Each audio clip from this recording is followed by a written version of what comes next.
there. It doesn't get any better than that, Jamie. That's why we love Florida in the wintertime. All right, let's send it back to Charles King at the Orlando Sentinel. I don't know what happened. We lost you there for a minute. You and Jeff were having a nice conversation, and then all of a sudden, boom, gone. All right, so pick up where you left off. Yeah, we love the subject so much. We don't mind kind of retelling it. So, Jeff, maybe explain what you were saying about the different zones of this park. Yeah, basically the idea is they've broken this up into different blocks, one of which would focus on retail, another on kind of family and children's space. There'd be a playground there, picnic tables, things like that.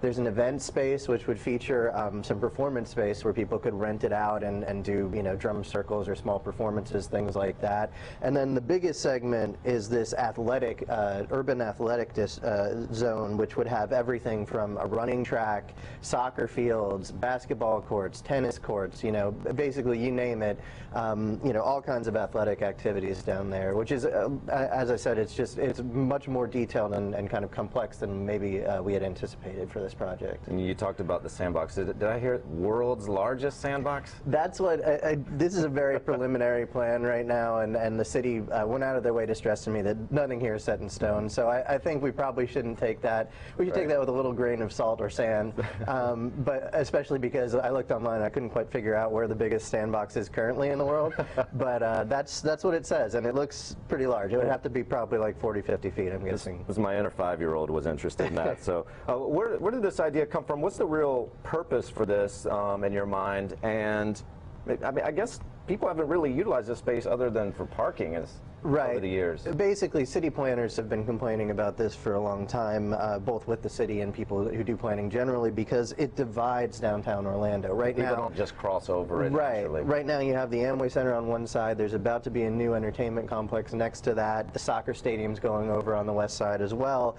And then most of downtown is on the east side of I-4, and in between is just parking lots. And basically, the city says that people don't cross under. And you know, they want people to feel like they can cross freely, like they can feel safe doing so, and that they have a reason to. So that's the idea for this. There are some concerns. I think one might be, okay, so you're going to lose all of this parking downtown. Right. The other bigger issue is that the city doesn't even own the land, so this is very early on. That's, yeah, I mean, again, a very preliminary idea. The city does not own the land. It's owned by the Florida Department of Transportation, and the city, basically the idea is the city and the FDOT will come to some kind of an agreement for the use and development of this land, but that's a long way off still. There's also no money for this yet.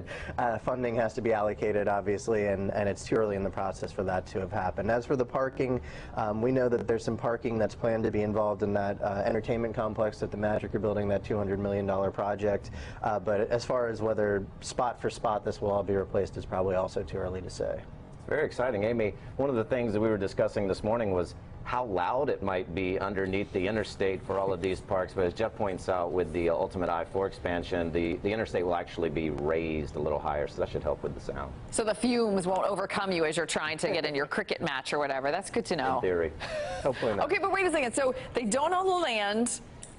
We don't have any money for this. Who's making the renderings?